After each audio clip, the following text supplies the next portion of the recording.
And that's pretty much it. Oh, no. Yeah, this one's going to be a burner. So if you're sensitive, you may not want to listen to this podcast. And with that,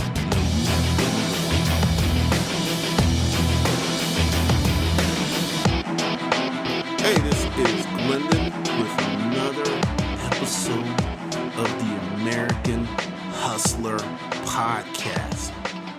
But just a few warnings, disclaimers.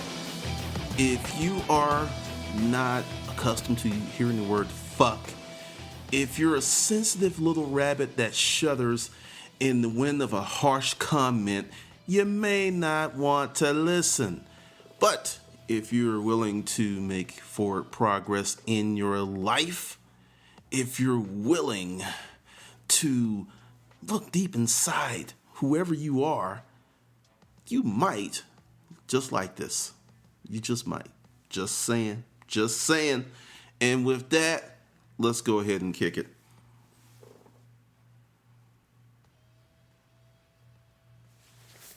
The dangers of a locked mindset. I've been really busy. If you didn't know, working on some more books. Yes, books. And if you have not seen me around Facebook, YouTube, that's what's going on, because I am committed to getting these projects done before the end of 2013. As part of my life, I'll go through tons and tons of emails. And I came across some emails that were laughable, because I don't know if you are a long-time listener. If you are, thanks very much. I appreciate it. Or you're relatively new to the G-verse. In any event, once again, thanks, appreciate it, welcome aboard. But I believe in embracing change. Now, just for some clarification, there's a lot of people that love to say what I am not on YouTube, Facebook, and other places. What is patently funny about these people is they can't define what I am.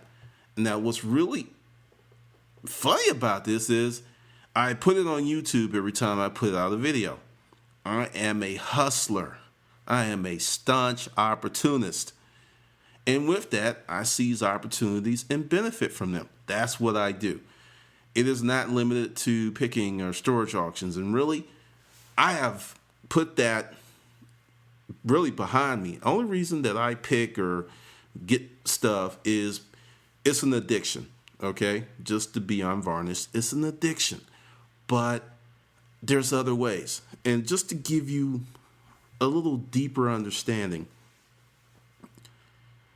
I had a goal as a kid to be able to get items at wholesale because I was poor and I wanted stuff and I couldn't buy stuff. So I was like, hey, if I can get it at wholesale or even cheaper than that, little did I know I was predicting my future. So I hustle or get stuff in the resale realm just to be able to get stuff for myself. Like the other day, I needed to redo my office. I got a desk that I sold, not the same desk. Don't lose your mind. It didn't come full circle like that. But I got this desk, which I know if I was in the commercial office furniture business, I would be selling for $500. I got this desk for $60. I got a chair because, I had a Herman Miller on, and it's cool, but I wanted something else. So I actually sold that to start Reselology. And I've got this other chair for $40. And the retail on that sucker is $500. Fully ergonomic, does everything. It's very, very cool. Heavy as heck. But $100. So I got almost $1,000 retail worth of stuff for $100. And we're talking about less than 10% because you factor in taxes, whatever. I hustle for those kind of deals for my personal life, and I flip a few other things because that's how I roll. But the main thrust of what I do is I'm an internet marketer. That's what I am. I'm an internet marketer. If I heard, Glendon is a storyteller, which is true. Glendon is an internet marketer, which is true. Glendon's not a picker. I do a little picking. So based upon the parameters of picking, if you're new and you go out picking once a year, you're a picker.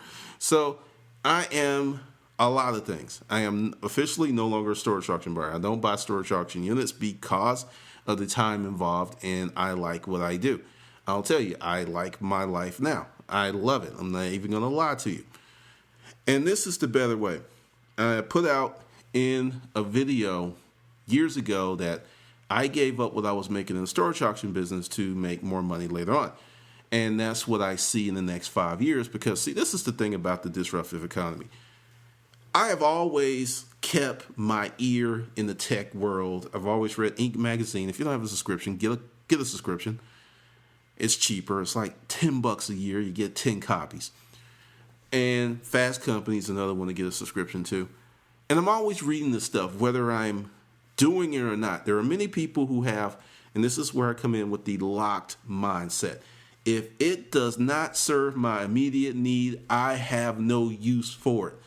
I can understand situational focus, where if you're working on a project and you block everything out, I totally get that.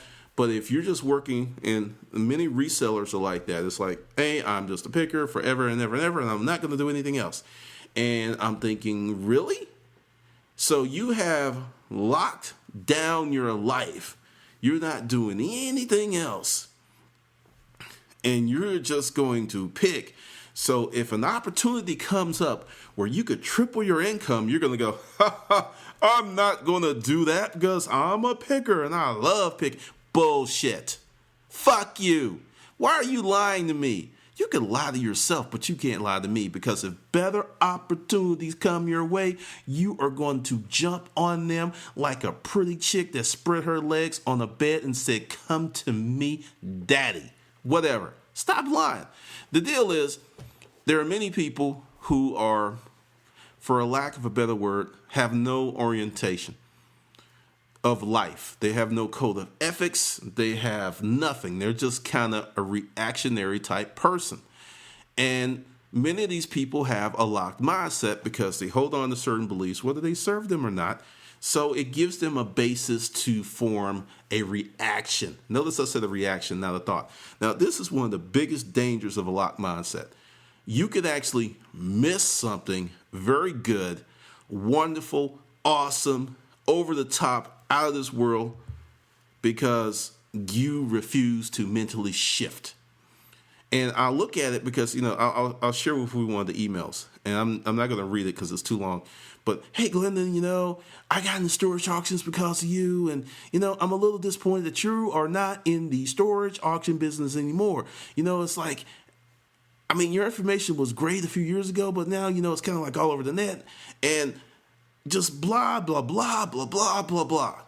So because you got in the storage auction business, I was supposed to put my dreams, ambition, and life goals on hold so you can feel good about yourself? Fuck you, you wimp. Yeah, I said that. If you want to unsubscribe, go right ahead. You should unsubscribe, because I'm about progression, growth, and moving forward. Storage auctions did so much for me. I am incredibly grateful for the opportunity. I am over the top in deep gratitude to all of the people who bought the books and the comments, the people who are members of the G-verse. I am really, really thankful. However, my primary goal is freedom. Once again, my primary goal is freedom of choice. The storage auction business has become more repressive. It used to be back in the day, if you were a regular, you could do whatever. When people are like, yeah, you only have 2 days. Regulars are laughing, because if I needed a week, I could get it. If I needed a month, I can get it, because I was a regular. Now, because of the laws of supply and demand, there are way more people out there that want those units, that the storage facilities now have this pretty girl syndrome. It's like, either you're going to do what I want, or I'm going to date Johnny. And that's how it is. It wasn't like that. I remember a storage manager at Public Storage begging me to come to an auction because there was 2 big units there, and he knew that the people that were with him would not bid on those big-ass units. I was somewhere else. He called me up and he said, look, would you come over? So I get there, and I'm late. I haven't even signed in. So I'm going up there. The units come up, and I'm just like, whoa, they're 2 10x20s, full from the rooter to the tutor. And he called, and I was like, I said $100 each just to make him feel good. Those were $1,000, $1,500 units. And that's how it was. So it's totally different. Now, with the locked mindset, you have people that make decisions for the rest of their life with little regard to how things may change in the future. And it's just like, and give you an example, and this is dealing with the storage auction business. I read this article about this woman. She had 2 storage units that were costing her $600 a month. And she eventually lost these units. And this woman had put her hopes and dreams on this stuff. And I know I come from a lofty position because to me it's just stuff. After buying thousands of units, going through all, it's just stuff. And she had put so much weight and money on things that really could be replaced, because from buying a lot of units, I know that the truly irreplaceable stuff at most is going to fit in a walk-in closet. At most, for most people, in a walk-in closet, unless you just had an aunt, grandfather who had this mansion and then everything in there was irreplaceable. But most people, a walk-in closet at most to a small closet that will accommodate all those irreplaceable things.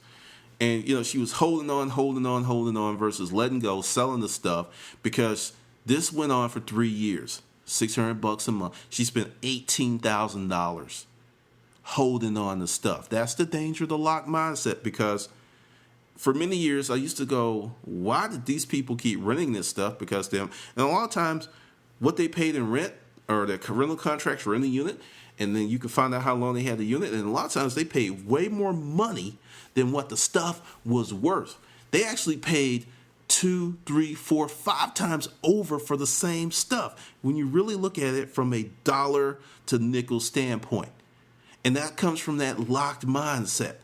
I tell anyone that asks me, if you're going to rent a storage unit, 3, 4, 5 months, 6 months tops.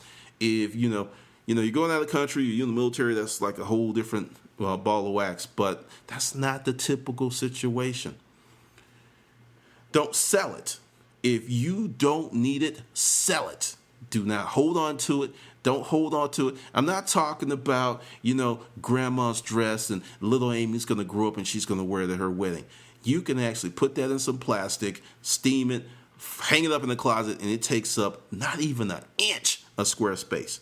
So, no, sell it. Do not put all of this stuff in storage and pay on it for months and months and years, because you are throwing good money after bad money. And I saw it for years. And, for the folks who did that, thank you, because you made me a lot of money, because you had this stuff in there. And when it got to the point where you could not pay anymore, then here I come, or my peers at the time, and we just buy your stuff for not pennies on the dollar, hey pennies, a quarter of a penny on the dollar, and flip it. So that's the danger of the lock mindset, holding on to stuff, staying in relationships that are way past their prime. I mean, the relationship's over, but no one's called it. It's like that, overtime, but the clock stopped working, and it's just going on and on and on and on. Well, the game's been over for a long time. Now, in reference to hustling, if you are a hustler, and I've seen people that I would say have experience say something like this, and I've seen people with not experience, and they'll say like, I am comfortable with X, Y, Z. Your growth points are not going to happen in a comfortable place. Your growth points are going to happen in places like, oh shit, this is stressing me the fuck out. Example, YouTube. My first year, YouTube was stressing me the fuck out. Every time I turned around, I was doing something wrong. Videos were getting flagged. It was crazy. And I was just like, what the hell? There was so many rules and nuances of what you could not do. And I dedicated myself, because I had uber motivation, because the more videos I put up, the more books I sold. There was a direct relationship between the activities. So I was like, hey, because the blog wasn't working, paid advertising wasn't working, but YouTube was working. So understand, I just gave you 2 things there. Making YouTube videos now is a passion of mine, but what did I just tell you? I didn't like it the first year. I hated it. I left my old original videos up on purpose for 2 reasons.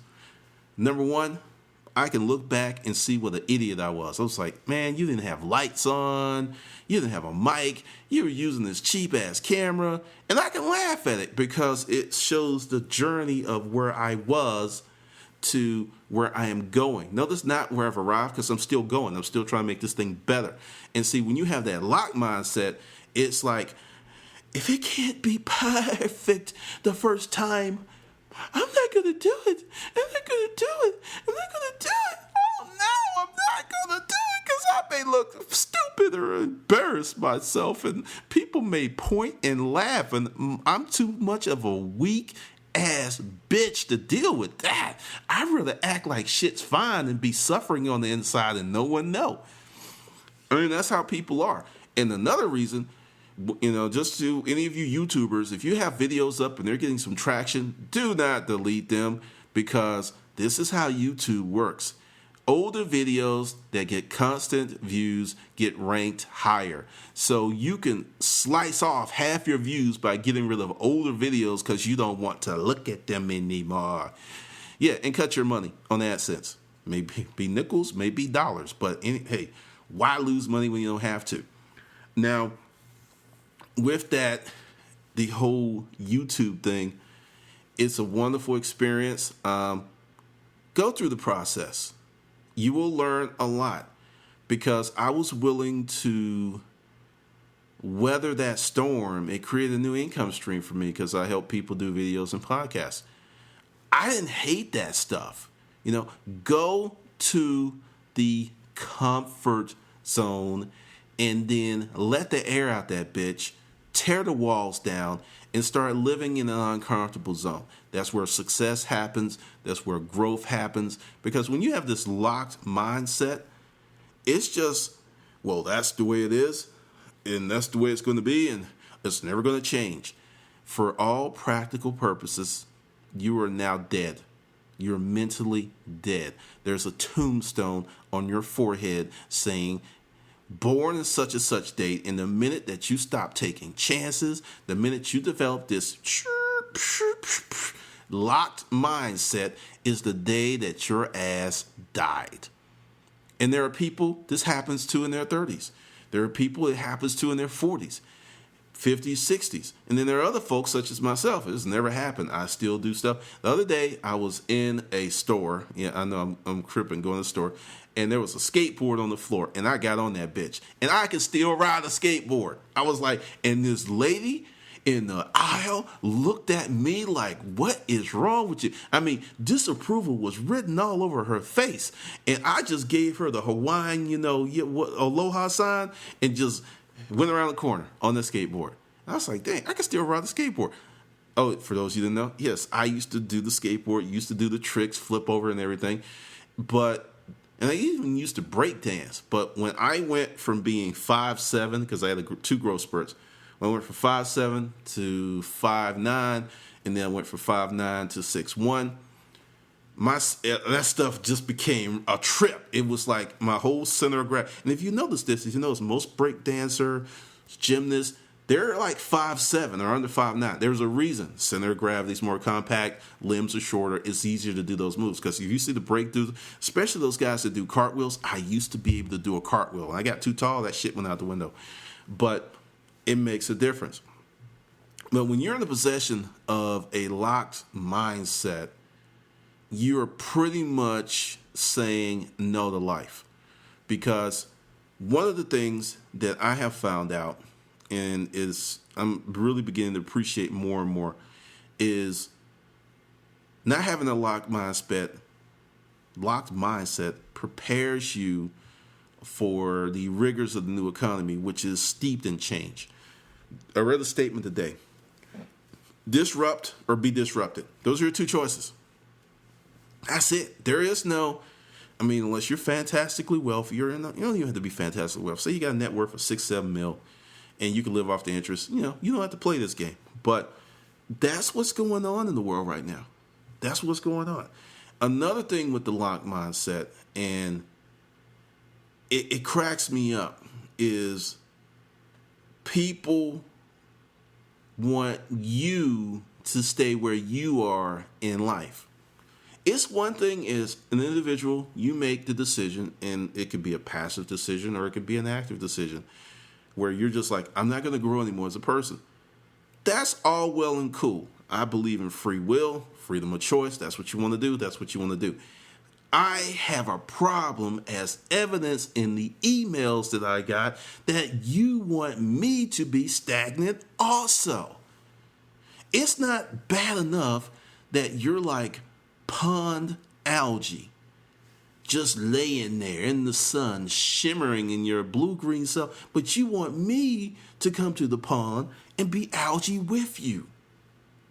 That makes no sense, because I'm like, going through these emails and I'm laughing my ass off, because I'm going to tell you resellers something. Most of America doesn't want to do what you're doing because it's hard freaking work. Being a picker, being a storage auction buyer, being a hustler. Most people come to these places out of need versus more of desire. I am a hustler of desire. I used to be a hustler out of need. And the distinction is, when I was operating out of need, I reached a certain level and I just hit a ceiling. When you operate out of desire, purpose, there is no ceiling. There is no limits, which goes to the core of this whole podcast. There's inherent danger in the locked mindset, because you could choke off some of the best things that are yet to come into your life. Totally choke it off before it even has a chance to breathe.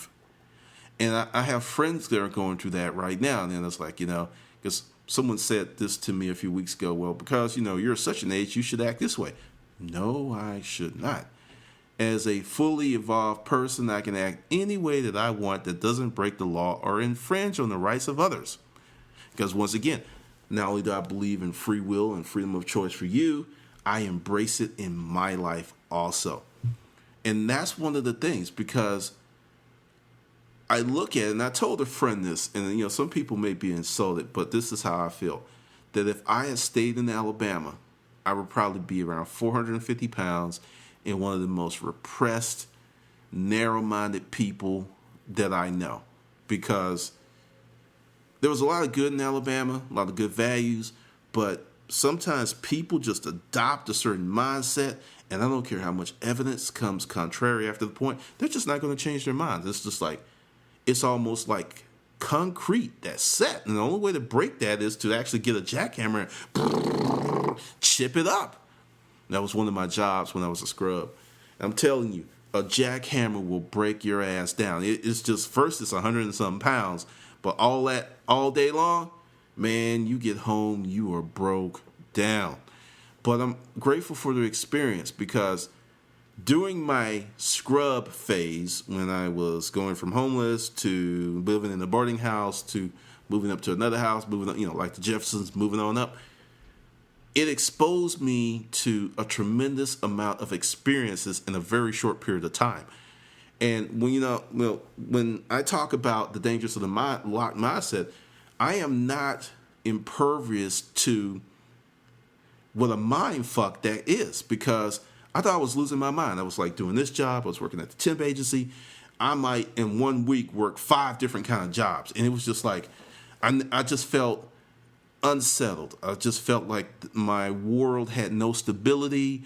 Then one day it just stopped bothering me. I was like, okay, well, I'm going to this job. As long as I am making money to pay these bills, okay. I didn't know that shift in mindset would serve me so well later in life, because a lot of people, and especially like women with dating, they want to find a guy, he act right, date, have fun, date. Because just because you like a guy and he has all the check marks on your checklist, it means nothing. If he's not feeling you in the same manner you feeling him, it means absolutely nothing. Let that shit go. Now, another way that the locked mindset is really, really dangerous is it can keep you broke. And I'll give you an example. Another email that I read today, and I was just going over it, and this is a person who is trying to do the storage auction business, but they're trying to do it out of their car. And I've talked about it, and I've talked about it. You need the tools of the storage auction business to be successful, or you're just going to stay at a level forever and be utterly frustrated to watch brand new people come in with better equipment than you and surpass you. It's going to happen. And I've talked to him, and I was like, look, you might need to give up storage auctions for 6 months to a year, get your money together, get your life, because there's other things going on with this person's life that are really, really bad. And, you know, it was just like, no, I'm going to do it, I'm going to do it, I'm going to do it, I'm going to do it. I'm like, dude, it ain't for you right now. I wanted to write books in the 80s, late 80s. I wanted to write books mid 90s. I wanted to write books in 2000. It didn't, my chance, and I, you know, and this is not about if you have a dream or a goal that, you know, you shouldn't chase it. This is realizing, is it the season for you to chase your dream or goal? Because I had it, and this is something else. I never stopped writing. I didn't write as much, but I never stopped writing. And when it was it was kind of strange how it came about, but I held on to that goal, and I took one more swing at it, and it worked out very well. So just because you have a goal, it may not be feasible for you to do it now. This doesn't mean you have to give up on your goal.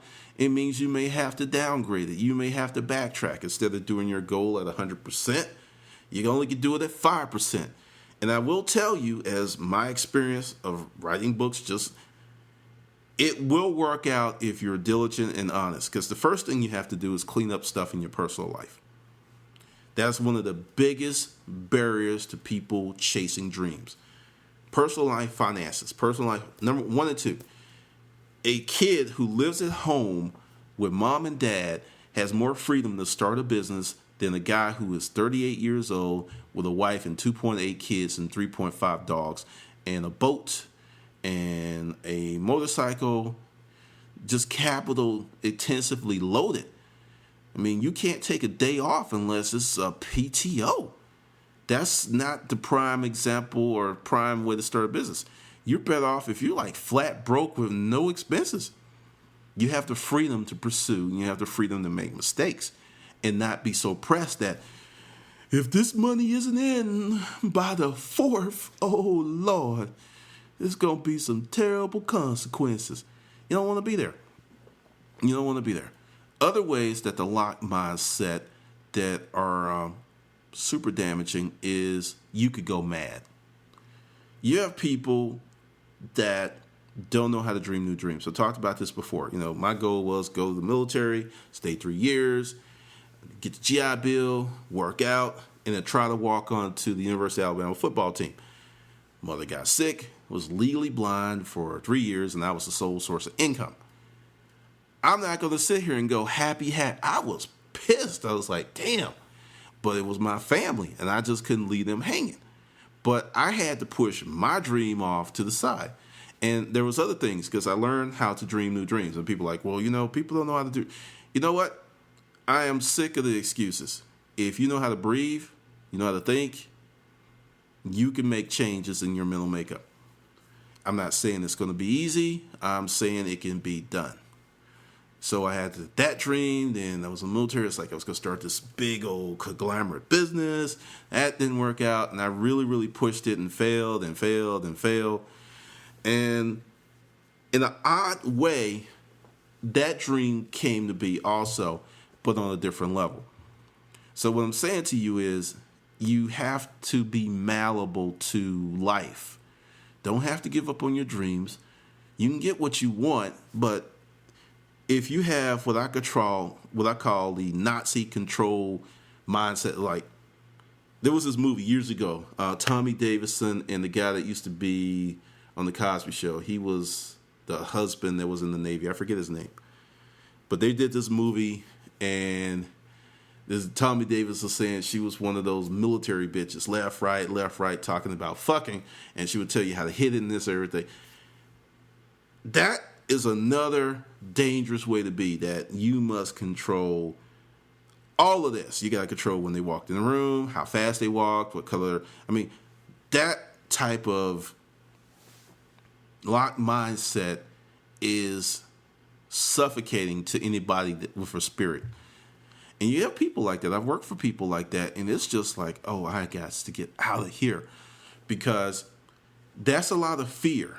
That's fear that you're going to fail, and if you're going to fail, you have to make sure that you control everything. Now, on another level, there are people who are geniuses, and they absolutely, positively demand 100% control, and it works out for them.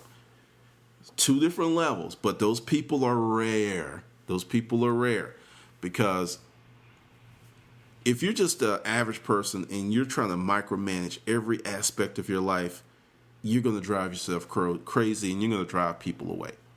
It just will. It's just how it's going to be. Another part of the locked mindset, and it's running rampant in the world, is a refusal to educate oneself. Now, watching a YouTube video is part of educating yourself. Reading a book is part of educating yourself.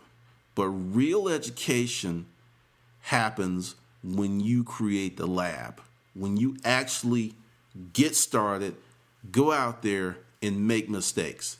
And there are people who are like the writing groups. Prime example of this mindset. Prime example. When I joined one writing group, I made a statement that it doesn't take 10 years or, if you have to rewrite something 30, 40 times, you probably suck as a writer. What the hell did I say that for? People were pissed. Inadvertently, I had bitch slapped a whole bunch of folks, and I didn't know. And then it was kind of like walking into a hornet's nest in the dark. And you're like, thump, what was that? And you're thinking you just hit this one thing when you hit this big hive, and then all of a sudden there's like hundreds of bees stinging your ass. And that's what happened to me. I mean, people were going out like, oh, it speaks poorly of you. And I mean, folks were like coming after me. And, at that time, I was still on the internet, and I was going back. I got some good zings in. I actually shut 2 people down. They wouldn't come in anymore because I was killing them. And then this one guy, he kept going and going on. And, well, I'm working on the masterpiece, and I'm doing this, and I'm doing this. And it took me 10 years to write the first book. Fast forward 2 years later, this same mofo, because actually he did change his mindset. So he's not putting, he's doing everything that I had put out 2 years ago, that what you need to do to be successful as a writer. Write fast, pay attention to what's going on in the world. And I was just like tripping. And a friend of mine who remembers the pylon, we talk about it, and she's like, isn't that a 180? Because the thing is, when you're open to the world, sometimes you're going to have to change original opinions because they don't work or they were wrong. I do it all the time. I have no problem. Like, you know what? That shit didn't work. I was wrong. I was wrong. I mean, that can be one of the most liberating things you can say. I was wrong. I made a mistake. Oh, well, that's how you don't do that. Let's move on. And with writers, it's like, oh, I'm not going to release it till it's perfect. I have a dear friend who is a brilliant writer, and she just finished her first book, which could have been done 4 years ago. And I know you're like, well, she does it at her own pace. Or understand, this is the American Hustler podcast. None of that namby-pamby bullshit, okay? If you want to do something, fucking do it. All this, well, on their own. No, it's fear. It's fear. I know this individual. Do not tell me what it is. I know what the fuck it is. It's fear based on conversations we had. And it could have been done years ago. And now it's done, and she's rewriting and everything. And I don't think this book's ever going to, and no one's ever going to see it. Because she's so scared that someone may read it and not like it or think poorly of her, that her life may end, or heaven forbid, the squirrels would come in her house with wooden knives fashioned of wood and stab her in her eyes and cut off her fingers so she can't type no more. I don't know. But this fear, because what I have learned, your quickest way to grow as a writer is to write some stuff, put it out there, and have people blast it. There's going to be people who are going to hate it just because they don't like you. There's going to be a group of people that are going to hate it because they just don't like the genre. And then there's going to be another group of people who are going to like, well, this is wrong, and they hate it because it didn't strike a chord with them. And that third group of people will help you grow like nothing else in the world. Because I've learned how to separate, because the people who don't like it, they give you detailed feedback. It's like, well, this was wrong and this was wrong. And they're not just saying, I hate this because it has your name on it. No, there's like, well, this is wrong and this didn't work for me or this was challenging. They give you real feedback. And that stuff is invaluable, but you are not going to get that feedback with the locked mindset. It's not going to happen because you are always right. You're always right. And no one else can tell you you're wrong. Now, let's talk about me and YouTube channel. Like, one of the biggest things that I have just really, really been a source of irritation for a lot of people that like me is I use the word fuck. I cuss a lot. I said, fuck you. I say some horrible stuff to people. And they're like, Glendon, if you didn't use so much profanity, you have more people listening to you. And you know what? They are 100% correct. Now, this is part of the hustler mindset. You get to choose the life that you want. Now, I could tone it down and I can pull fuck out and I could pull, fuck you out, and I could pull things out that, the big penis in the sky is coming to get you if you don't do the right things in your life. I could pull that out. But at that point, I become no longer authentic. At that point, I'm no longer myself. I am this contrived thing that's trying to get people to listen to me by not being true to myself. So in essence, I would rather someone come to this YouTube channel and go, oh God, no, not that guy. I can't listen to that. And they go somewhere else. Cool. I'm totally 100% cool with that. Because when I do get someone that comes to the G-verse, they stay a long ass time. And they stay and they like it. And I think that's a beautiful thing because I am speaking to my people who believe as I believe. That's a better community. That's a better tribe. That's a better world for me. Because, as someone put in the comments, if the word fuck runs you off, you're in for a rude awakening with starting your own business.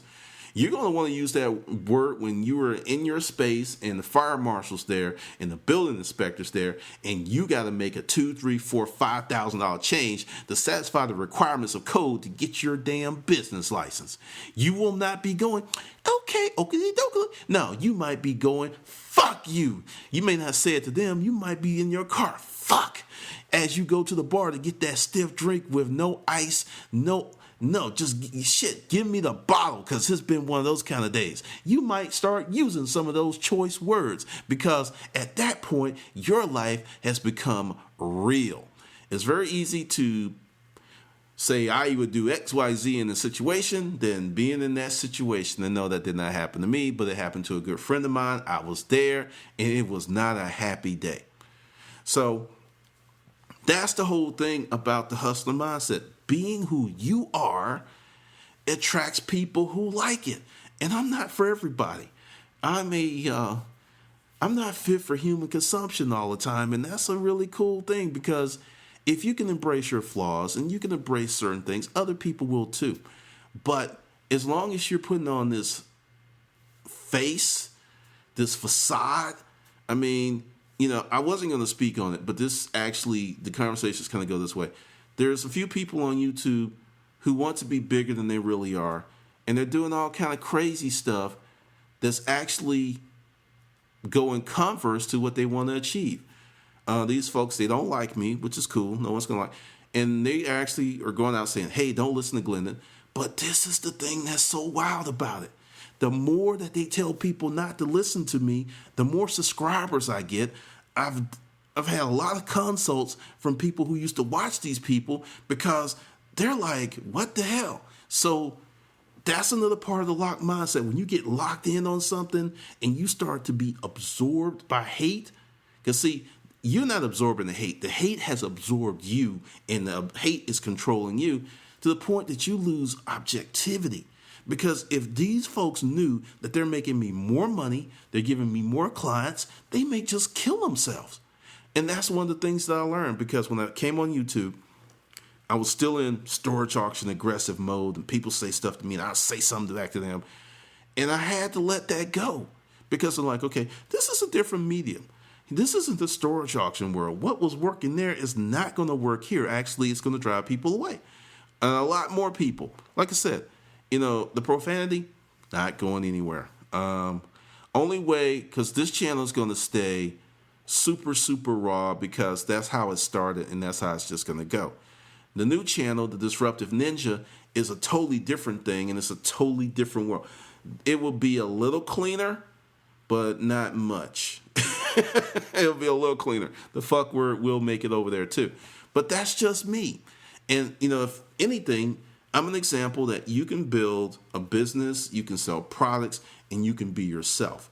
Are you going to get everybody in the world? No, because there's this whole thing that's trying to make everything homogenized, where everything's the same. That doesn't work for me, and it doesn't work for a lot of people. Right now, people are craving authenticity. They want someone, if you ask them a question, they give you an answer, not a theory or, some cute political correct thing. And, I'm not running for office. I don't think I ever will. So I can just let the nuts drop wherever they may drop. And if they're on someone's chin, oh well. But the whole deal is learn to recognize when certain behaviors and mindsets are not working for you anymore. Because having a firm mindset, having a conviction toward a goal is one thing. But when your mindset is so locked down that common sense or new ideals cannot penetrate, that is eminently harmful. It is very, very harmful because I'm telling you, my people, the new economy is going to be one of the biggest shifts of power and wealth than ever before. And it's going to be, you got two choices. You can be a disruptor or you can be disrupted. Right now, what's going on is someone from their spare bedroom can start an online furniture store and compete with the bigs because they're selling on price. That was not, I'm not recognizing that business model because the margins are thin. But what I'm saying is it can be done. There's so many things that are coming that are just going to be over the top awesome. And if you're just like, hold up. It just hit me. Biggest thing that has been disproved recently of the locked mindset is you must go to college, get a degree to be successful. That locked mindset, I've got friends going through there right now, and I've been trying to teach them how to hustle. They don't want to learn because it doesn't sit well with the narrative of what a person who is successful does. I have friends who are still trying to figure out what the hell I'm doing because it makes no sense to them, even if I explain it to them and draw pictures. Because they refuse to accept that a person can make decent money to a lot of money from unconventional ways and it not be illegal. I remember one friend was like, well, what you do? Isn't that kind of shady? I was like, what's shady about it? I sell a product, people buy it. Where's the shade? I mean, seriously, this whole matrix has people so indoctrinated that if they don't get in their car and drive somewhere to get a check, maybe something's not right. Something could be wrong. I mean, that doesn't make sense. Let me get this thing. You work at home and you pay your bills and all this other stuff and you just work at home? You don't work for a company? What? I don't know about that. That sounds a little risky. I mean, seriously, people think like that. You know what's risky? Going to a job for 10 years, and like I said, I recommend this movie, The Company Man, Tommy Lee Jones, Ben Affleck. It's on Netflix. To watch it. That's risky. Because I won't fire myself. But you could be fired at will, whether you're doing an outstanding job, does not matter. Now that's risky. So, that's some stuff for you to chew on. And, there'll be more chats. I'm actually going to do some hangouts on the new channel. Totally different stuff. And like I said, if you're looking for stuff that's part of the new economy, new ways of thinking, some other things that I have done that I haven't really shared on YouTube, go ahead and subscribe. The Disruptive Ninja, the links below. And if you want to begin to alter your mindset, get the book, The Hustler Mindset. It's an audio book and you can get immediate gratification. Hit the link, buy it, and you can be listening to it in seconds. All right, this is Glendon, and I will see you on the good side.